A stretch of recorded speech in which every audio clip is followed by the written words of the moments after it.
losing end of our system of school choice. When BASIS was open and students were recruited from our feeder elementary schools, we discovered on the first day of school that over 30 families of our 420 had decided at the last minute to attend BASIS. Because parents are allowed to maintain dual enrollment, we had no advance notice and no opportunity to fill those seats. As a result, our budget was cut over $450,000 for this school year. Although our enrollment went up this school year, 30 children above what we were the previous year, our budget dramatically declined. As a result, we lost 8 teachers, eliminating our Spanish program, our computer classes, our guidance counselor, among other positions, leaving our classrooms overcrowded and some of our core subjects gone. Fortunately, we have a strong, engaged community, and we were able to advocate to have some of our budget restored, but schools with predominantly low-income families don't have the resources or capacity for that type of advocacy. When their schools are negatively impacted by a new charter, they're often unable to rebound and are left in a cycle of decline. My assumption is that given your backgrounds and your charge as a public charter school board, your interest is ensuring that all students in the city have access to quality school choices, regardless of family income or mobility. But unfortunately, what we have right now is not a system of school choice, it's a system of school competition, and in reality, it's a system of school cannibalism, in which new schools are opened rapidly and randomly and pull students and therefore budget from existing schools. Whenever there's competition, there's automatically winners and losers, and in this case, the losers are the children. The primary difference between competition and choice is thoughtful, coordinated planning. As an appointed board responsible for half of our public school system and half of our education tax dollars, please show your commitment to quality school choice by, 1, I'm going to ask research. you to submit the rest. Can I just say my 3 statements? No, really, because I've got a list of like 50 people, so they all need to stick to the 2 minutes. We will read them, I promise.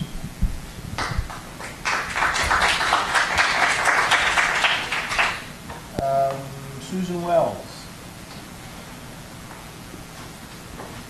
My name is Suzanne Wells. I'm testifying today about concerns with the applications for Washington Global, One World Academy, and Washington Leadership Academy. My testimony focuses on 3 concerns: the impacts the openings these new schools will have on the existing neighborhood public schools, the lack of a demonstrated need for these new schools, and the lack of planning between DCPS and the Public Charter School Board.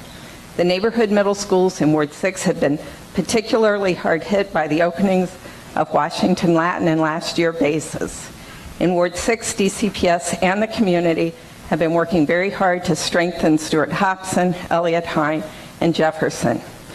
We are experiencing some of the very real downsides to unlimited school choice. Families are crisscrossing the city to attend a myriad of schools, and fewer are making the decision to commit to their neighborhood school and working to improve their neighborhood schools. Elliott Hine and Jefferson are on schedule to become certified International Baccalaureate middle years programs in 2015. Stuart Hobson is strengthening its museum-based studies program. Similarly, DCPS has invested heavily in the reopened Eastern High School. These schools are all quality schools and are only continuing to improve. The applications of these 3 schools do not appear to offer anything that is distinctively different or better than any of the schools we already have in Ward 6. There is no planning between the DCPS and Public Charter School Board when decisions are made to open new charter schools. There is no planning on whether the types of programs that charter school operators are proposing to open are needed. There's no planning when decisions are made to modernize the existing public schools. Our city has been investing heavily in modernizing all the public schools. We are spending hundreds of millions of dollars to renovate schools in wards across the city, and the Public Charter School Board will continue to open new schools that draw students from our neighborhood public schools. There must be better planning between DCPS and the Public Charter School Board. Our taxpayer dollars should not be wasted on the opening of new charter schools. If you want to submit more for the record, thank you. Laura Marks.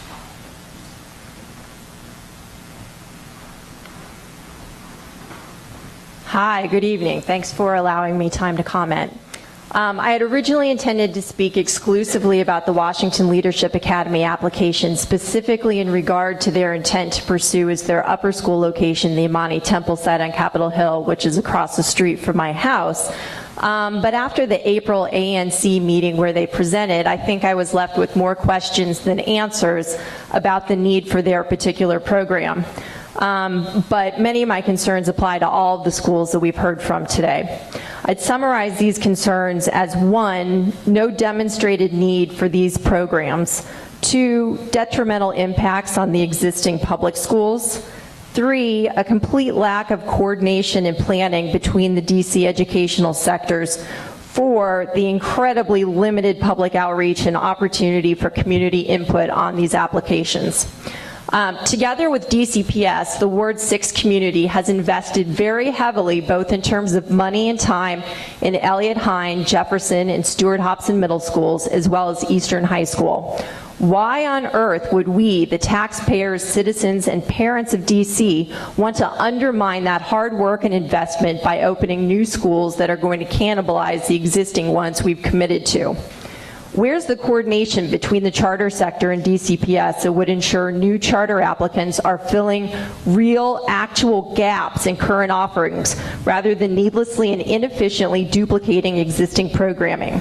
Where's the collaborative planning that would ensure new schools are sited strategically, facilities funds are expended thoughtfully, and that existing public schools are protected from the predictable enrollment declines and budget cuts generated by the additional competition?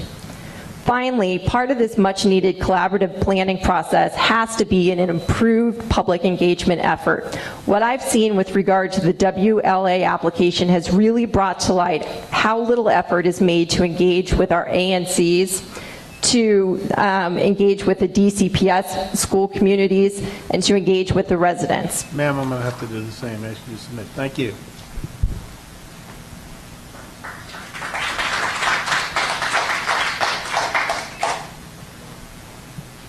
Okay, that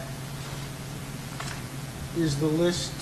Some people weren't here, but that's the list that I had for the second panel. As I said earlier, I have a second list, so let me just see how many of these people are here. And if you're here, you can have 2 minutes, but don't move from your seat. I just want to see who's here. Jim Colby, 1. Lauren Boswell, 2. Derek Schaefer. Valerie Jablow, 3. Andrew Cooper, 4. Masef Sarif, 5. Dhruva Rajendra, I probably butchered your name, sorry, 6. Nelson Rodriguez, 7. Felda Looper, 8. And Calvin Hadley, 9. Okay, why don't you all come on down in that order. We'll do 2 minutes, and then the rest, that'll clearly take us after 11. As I said, the rest can then submit for the record. So why don't you all come on down? You're first, I think.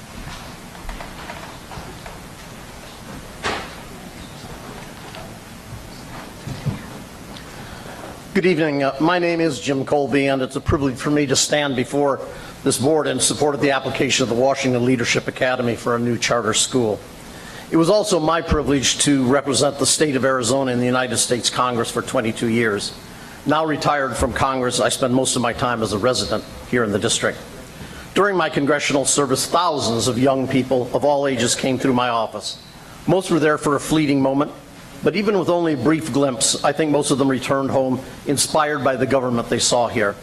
Others, like me when I was a teenager more than 50 years ago, served as a page in the House of Representatives.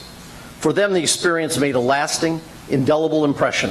For me, it was a life-changing experience and launched me on a lifetime of public service in the political arena.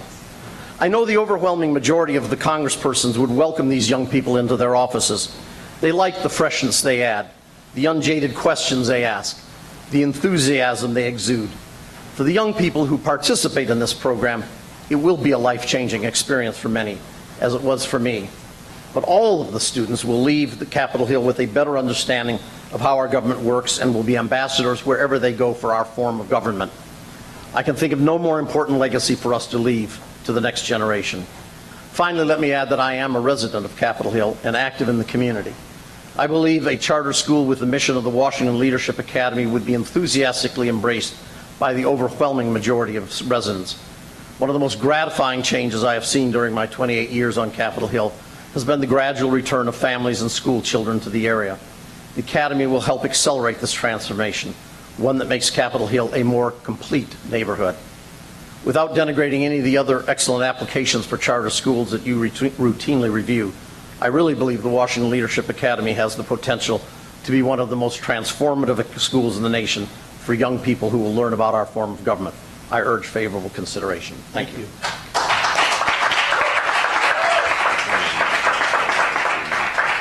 Hi, good evening. My name is Lauren Boswell. I come before you today as a Capitol Hill resident, a former DCPS public school educator, and a former legislative aide on Capitol Hill to offer my strong support for the proposal for the Washington Leadership Academy.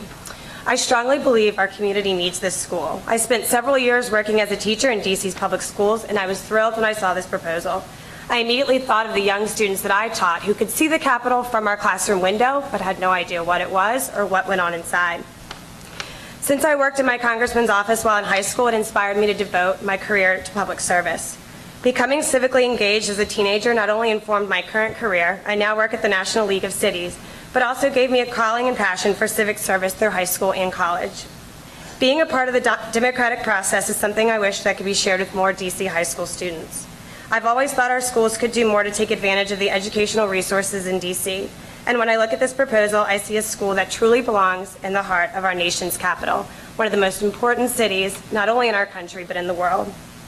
I, along with the many parents of children I taught, would be thrilled to send their children to a high school that not only grounds them in the ideals of civic service, but will ground them in the greater Washington, D.C. community they are so often disconnected from. Thank you. Thank you.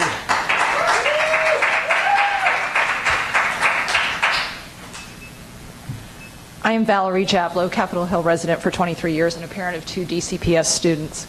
I ask that you change how you establish and monitor charter schools on Capitol Hill, and in particular, Washington Leadership Academy, WLA. We have a stagnant student population in DC, but every year more charters are approved. Thus, filling those charters only happens by depopulating existing schools. That includes the recently renovated but half-empty DCPS Eastern High School on Capitol Hill, which would be a direct competitor with WLA. This problem is highlighted in the applications of WLA and also One World. Feeder elementaries for the latter include charter schools that themselves have taken students away from my local public school. WLA expects that Jefferson Middle School will be a feeder, which already feeds by right into Eastern High School. New charters that start in 5th grade are also problematic. Some otherwise fully enrolled elementaries now struggle to fill 5th grade classes. And because all DCPS middle schools are aligned for grades 6 to 8, some have found that their feeder schools no longer feed into them. Another problem is oversight. As my ANC saw with WLA's application, the charter board's requirements for applications give no assurance that whatever is promised during the application period will be made good, such as WLA's promise to the ANC to withdraw Monty Temple from consideration as a location for the school. So here is the change I want you to enact, starting with WLA and One World. 1, use OSSE data every year to understand exactly who is coming to your schools from what areas and why, and then coordinate with DCPS to avoid wasting public resources and modernizations and duplicative educational efforts. 2, exercise greater fiscal and neighborhood oversight for all existing charters. 3, if a new charter wants to be located in a community with a fully enrolled school or wants to use any of that community's schools as feeders, adopt a higher threshold for acceptance to show that the new charter will offer what local existing schools, including charters, cannot ever offer. After all, isn't that the point of charters? Thank you. Thank you.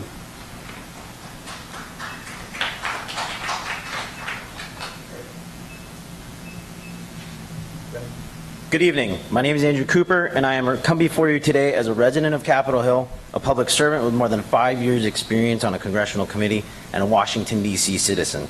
I am excited about the prospect of the Washington Leadership Academy. I've been a resident of Capitol Hill since 2008, and I plan to be here for many more years. When I saw that the Washington Leadership Academy is interested in the Capitol Hill community, my interest was immediately piqued.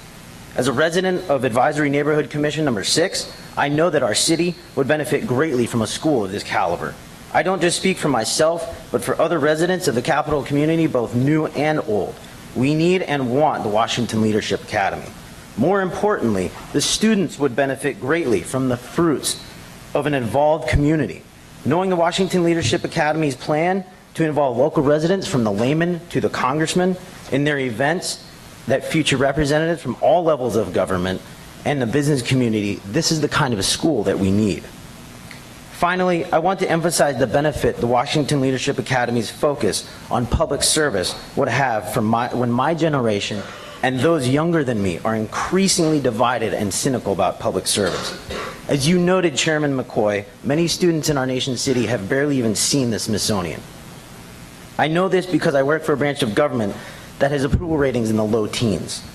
After looking through the proposal and listening to the presentation tonight, I am convinced that the folks who are putting together the Washington Leadership Academy have the ability to change the way our civic education as we know it.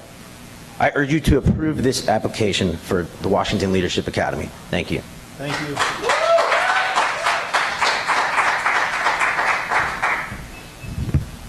Hi, I'm Luke Schoenfelder, and I'm here to speak on behalf of the Washington Leadership Academy. I'm a tech entrepreneur here in DC, and my What's your name? Luke Schoenfelder. I'm speaking on behalf of Dhruva Rajendra, who wasn't able to make it. We have the same company together. I don't see you. Oh, okay. All right. Is-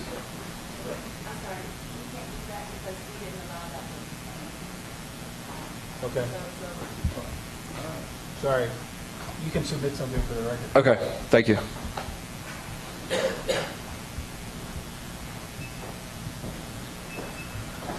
Good evening. Thank you for giving me the time to speak. My name is Masi Zarif, and I'm here to express my support for the Washington Leadership Academy and to urge the board to approve its application. WLA's focus on civic education is unique in the importance that attaches to participating in civic life. It's a civics in action ethos and involves the type of learning that only occurs outside the classroom. I'm personally inspired by the WLA's mission to help educate future leaders who can make a difference in their local communities on a national level and even at a global scale. I work at a think tank here in the district, and my colleagues and I focus on analyzing and trying to improve public policy in fields ranging from national security to the economy to our education and healthcare systems.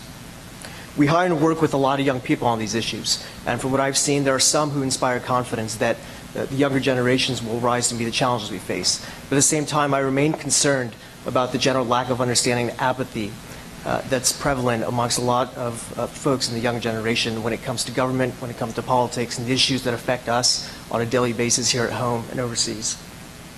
I think there's no better place to try to tackle that problem than here in our nation's capital. Speaking from personal experience, my immediate family and I immigrated to the United States 25 years ago. We've lived exclusively in the DC area, and I know that thinking back on my experience, my family would have jumped at the opportunity to send me to a school like this. It would give area students, regardless of background, the chance to truly benefit from the tremendous resources that the city has to offer.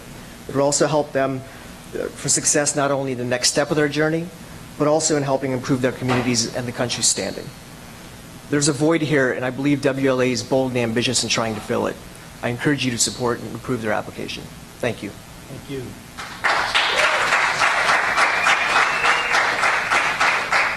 Nelson Rodriguez? My name is Nelson Rodriguez, and I am here to speak in support of the Washington Leadership Academy. I have known Mr. Andrew for 8 years now. I met him when he came to my home in the South Bronx to tell us about my daughter's acceptance into democracy prep through the lottery.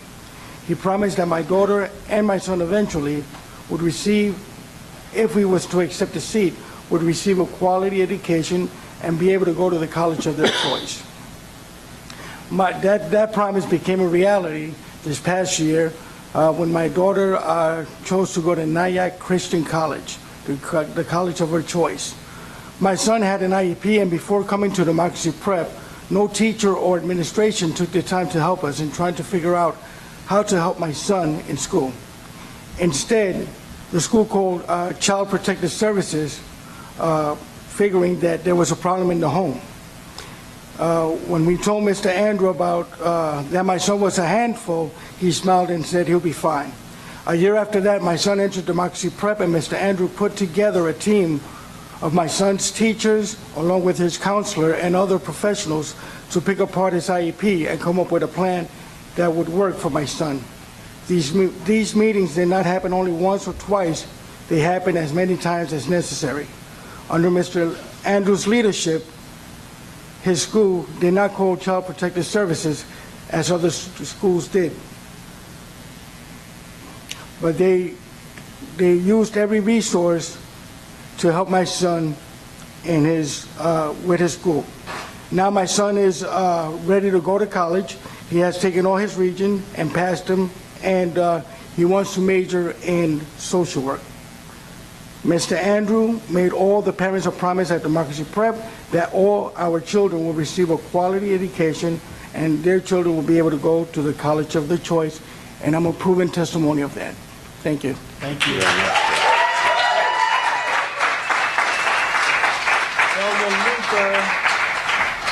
Zelda Looper.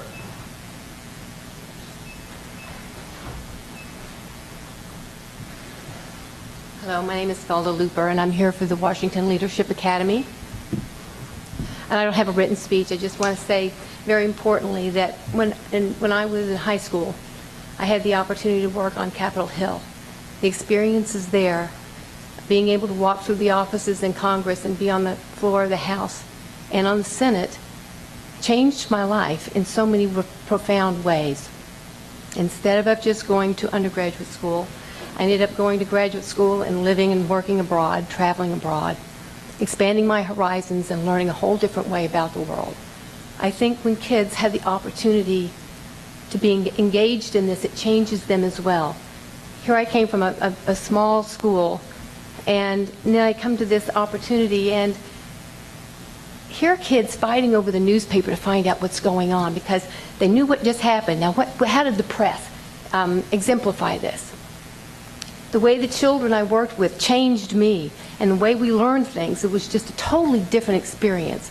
And I hope that you will give the opportunity for these children in this school to have that opportunity as well. Thank you. Thank you. Calvin Hadley. Good evening. My name is Calvin Hadley, and I'm an educational professional here in D.C. as well as a resident. And I support the Washington Leadership Academy for one reason: exposure. Students in Ward 7 and Ward 8 deserve to be exposed to civic education as well as the rest of our students in this country. I am a testament to what exposure can do to the life of a young child, and I sincerely hope that students growing up in environments that don't necessarily have access to civic education on the same levels as WLA is attempting to give them would eventually have that access and would eventually be able to pursue careers in civic education, pursue careers in public policy. I think that my life was changed because I was exposed to programs like the Washington Leadership Academy, and it's my sincere hope that students in the future, students and specifically, I bring up Ward 7 and 8 again, because I believe that students in that environment have the right, and really we have the responsibility to give them that exposure. I fully support the Washington Leadership Academy, and I hope you do the same. Thank you.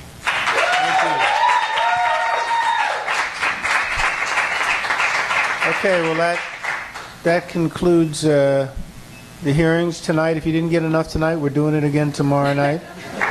I want to thank everybody for coming out, and I apologize to those of you, about 20 people, who didn't get to speak, but if you want to submit something for the record, we'd appreciate that. To the people who were speaking not specifically about schools, while that was not the agenda, we hear you. A lot of these issues are raised in other fora, and there are things that we also consider. We're not considering them tonight. So no, it's not a waste of time to use your 2 minutes to express yourself on more global educational issues. But tonight, we do appreciate the fact that so many of you are supporting these applications. Drive safely and have a good evening. Wait, 1 second. The doors directly across where you may have come in are locked, and if you go out, you'll get trapped in between the inside door and the outside. So please go all the way down. Tomorrow night. All the way down the hall to the left, is a door out to the parking lot, which you can't exit, then you have to get out of that parking lot to get back to the street. So, thank you.